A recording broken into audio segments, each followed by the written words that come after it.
En medio de la crisis internacional y siguiendo las indicaciones de Donald Trump, Estados Unidos atacó una nueva embarcación en aguas internacionales, matando a 4 presuntos narcoterroristas. Así lo dio a conocer el Pentágono y el secretario de Guerra, Pete Hegseth, a través de sus redes sociales. Ahora veamos imágenes de cómo el Comando Sur de Estados Unidos se estaría preparando ante una posible intervención ya dada a conocer por Estados Unidos a territorio venezolano. Make no mistake about it. What you're doing right now, it's not training. This is the real world exercise. Veíamos imágenes entonces cómo Estados Unidos muestra todo su poderío a nivel terrestre, aéreo y marítimo. Esto se da en el contexto luego de que Estados Unidos le declaró la guerra a los cárteles de la droga que operan en el Caribe. Para desarrollar este tema, porque se ha abierto un debate sobre la legalidad de esta decisión reciente de Estados Unidos frente a este panorama. Ya se encuentra con nosotros el politólogo e internacionalista Esteban Silva. Es un gusto saludarlo, bienvenido. Bien, muchas gracias por la invitación. Sí, desde el punto de vista político, ¿qué significa esta declaratoria de guerra sin autorización del Congreso? Bien, en primer lugar hay que ver 2 cuestiones importantes. Uno, lo que es un conflicto armado no internacional, que es el anuncio que ha realizado Donald Trump, que es clave en el derecho internacional humanitario, el derecho de guerras, para hablar de conflictos prolongados entre una fuerza o más de una fuerza armada estatal, en este caso los Estados Unidos, y grupos armados no estatales, como por ejemplo lo pueden haber sido Hezbollah, Hamas, y como en este momento lo es, en este caso, en la versión del gobierno estadounidense, el Tren de Aragua. Y esto es una declaración unilateral, es decir, solamente la hace Donald Trump. ¿Cómo es que él puede hacer esto pasando por encima del Congreso por medio de la War Powers Act, la ley de poderes de guerra que fue aprobada en el año 1973 durante la guerra de Vietnam por Richard Nixon, que otorga facultades especiales al presidente de los Estados Unidos para desplegar tropas en el extranjero sin la aprobación del Congreso? Si bien el Congreso tiene la facultad de declarar la guerra, el presidente puede hacerlo en caso de una emergencia nacional creada por un ataque. Entonces no estamos en una situación de declaratoria de guerra, pero sí en un anuncio conforme a esta ley de poderes de guerra, que implica que el presidente debe notificar al Congreso cualquier despliegue de tropas fuera del territorio en caso de una emergencia inminente. Este anuncio de conflicto armado no internacional ya fue notificada al Congreso. ¿Existe alguna evidencia de que habían vinculaciones de estos ataques que se están dando cerca de Venezuela con organizaciones como el Tren de Aragua o el Cártel de los Soles? Digamos, el ataque del día de hoy todavía es un poco prematuro poder sacar conclusiones, pese a las imágenes reveladas y a las declaraciones de Pete Hegseth, el secretario de Defensa.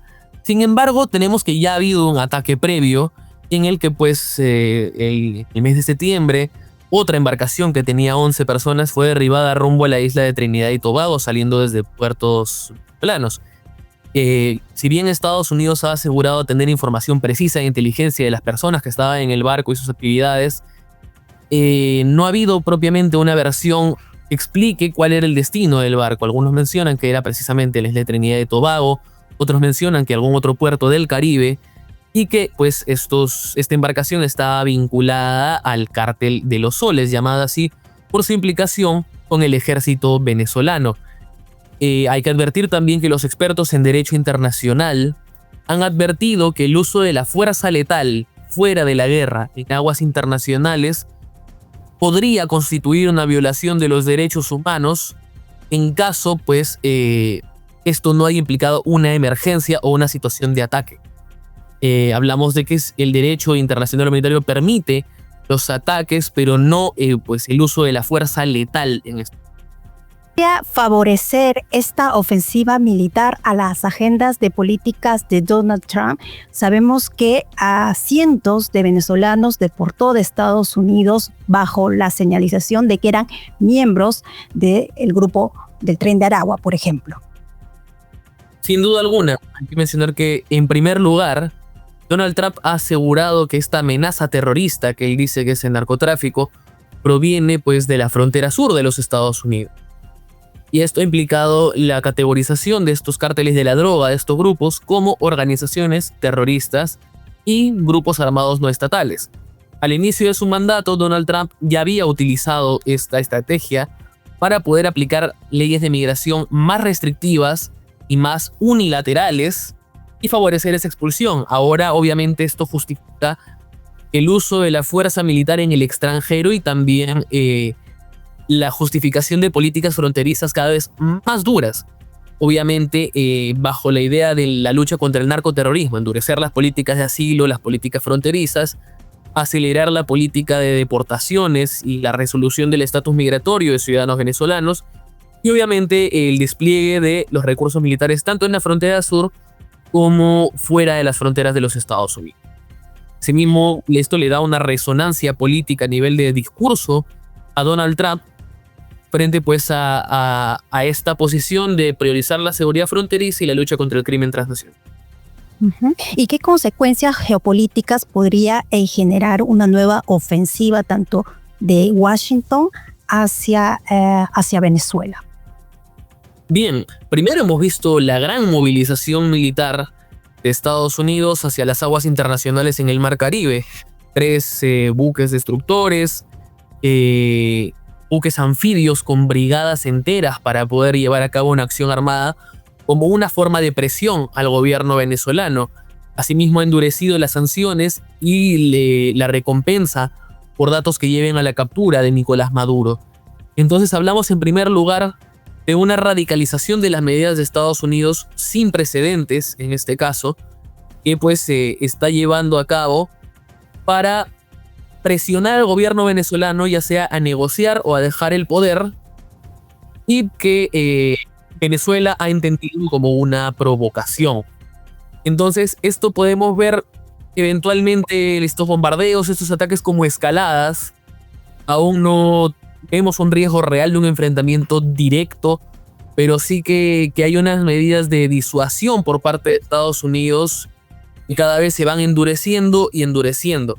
De esta misma forma también hemos visto el rechazo de otros países de la región como Colombia, Cuba, Nicaragua, que han cuestionado la legitimidad de los ataques de los Estados Unidos, de la presencia de Estados Unidos en el Mar Caribe, como una forma de agresión militar con motivos diferentes al narcotráfico, ¿no?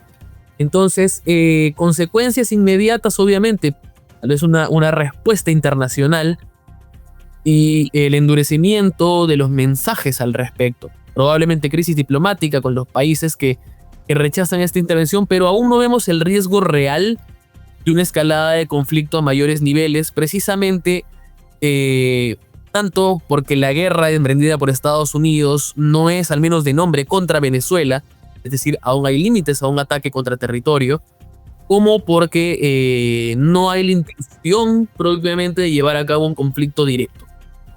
¿Y qué es lo que exactamente está pasando en Venezuela? Teníamos muy temprano al ministro de Defensa de Venezuela denunciando que 5 aviones de combate de Estados Unidos estaban sobrevolando su espacio aéreo. Sin embargo, Venezuela ha declarado adelantada la Navidad en medio de una crisis económica. ¿Qué mensaje quiere dar Maduro a la comunidad internacional con estas acciones?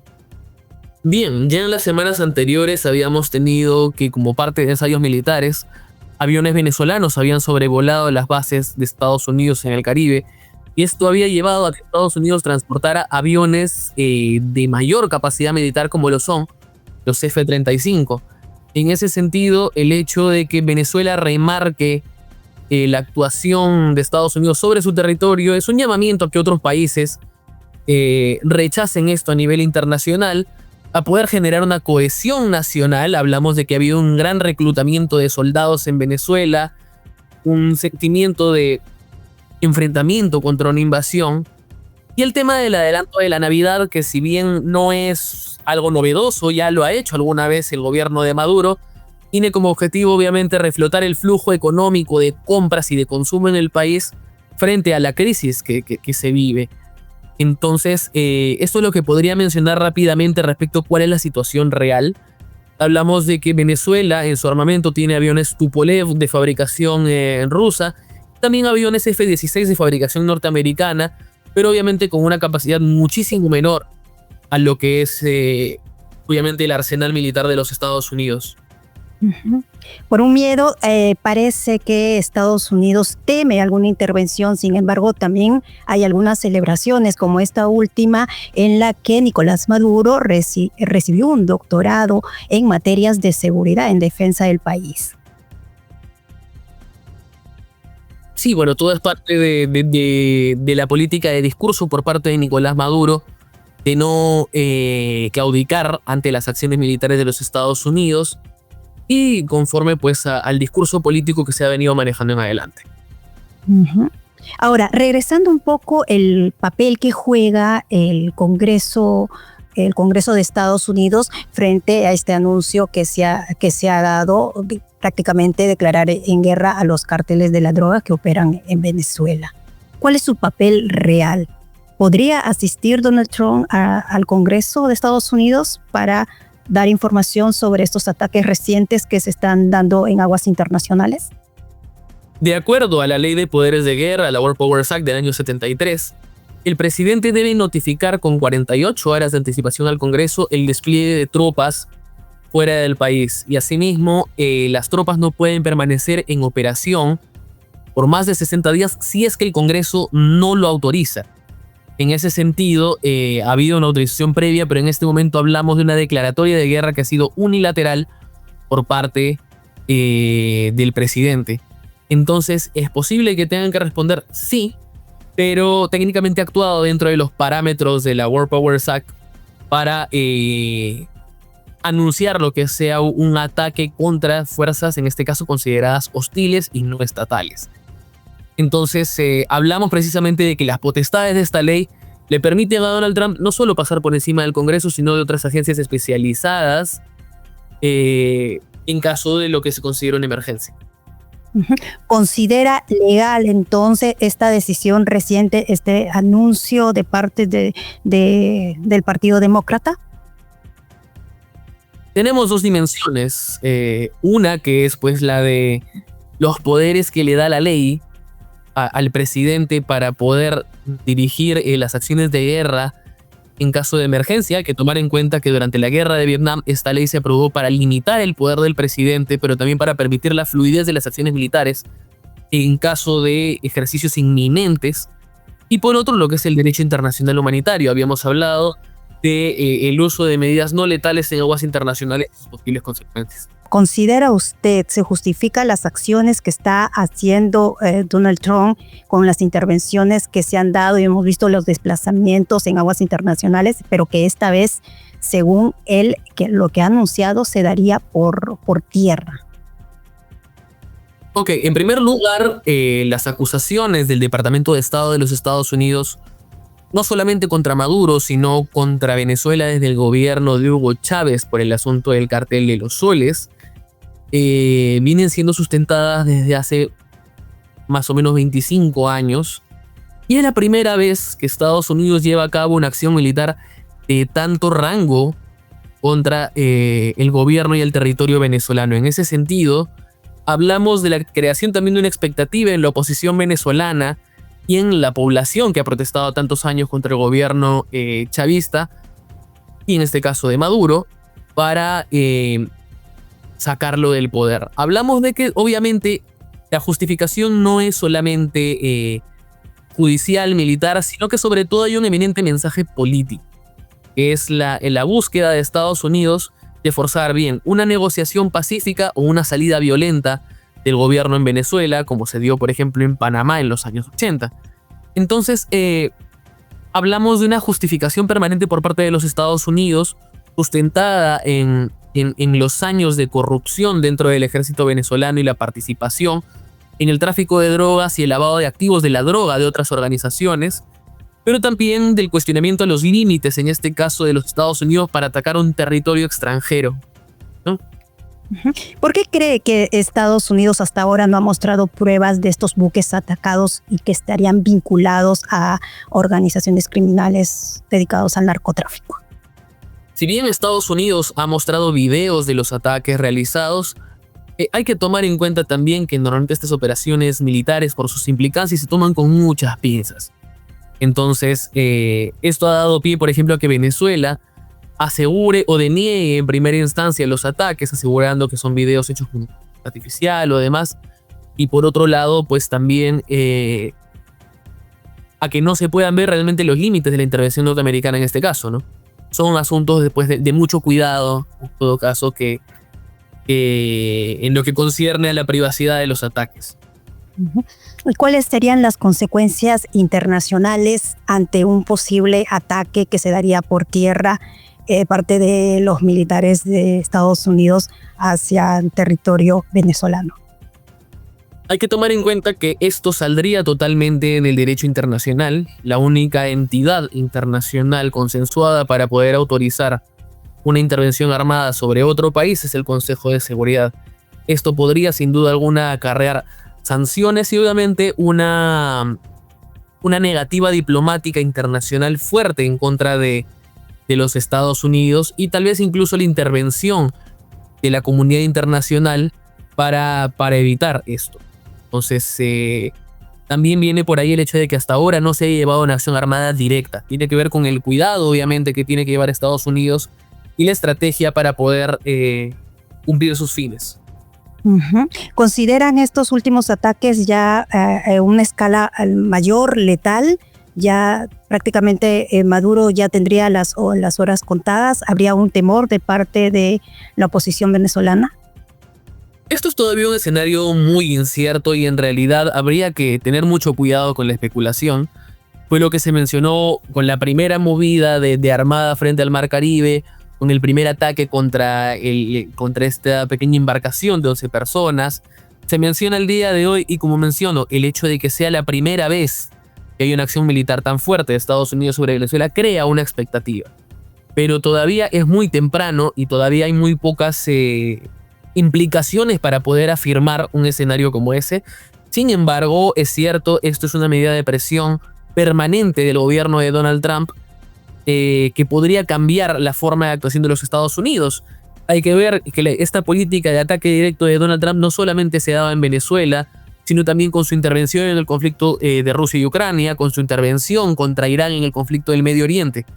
Desde el gobierno de George Bush en adelante, Estados Unidos no había llevado a cabo acciones tan disruptivas en contra de gobiernos de otros países, y es lo que estamos viendo en esta ocasión, un cambio total en la política diplomática y militar de los Estados Unidos frente a escenarios adversos. Ujú. ¿Cree que Venezuela tendría el apoyo de sus aliados como Cuba, Irán, Rusia o China? Hay un asunto importante a mencionar y es que la gran mayoría de los aliados de Venezuela están desgastados por sus propios problemas. Rusia lleva a cabo una guerra infructuosa y larga contra Ucrania que le ha impedido actuar en otros casos, como la guerra de Palestina o la guerra en Siria, que eran aliados estratégicos importantes. Irán ha sufrido un importante daño a sus instalaciones nucleares, ha perdido a sus aliados en el Medio Oriente y aparte es también un gran comerciante de armas nucleares y de inteligencia militar para Rusia en su conflicto. Respecto a Cuba, se habla mucho del rol de la inteligencia cubana dentro de territorio venezolano, pero estratégicamente no es un actor relevante en el campo internacional. Hablamos de que hay probablemente un apoyo diplomático y tiene aliados ciertamente poderosos, pero que no están en capacidad de actuar seriamente frente a una coyuntura de dimensiones mayores. Bien, muchísimas gracias. Agradecer al politólogo e internacionalista Esteban Silva que nos ha acompañado el día de hoy ilustrándonos sobre este nuevo anuncio que ha dado Donald Trump.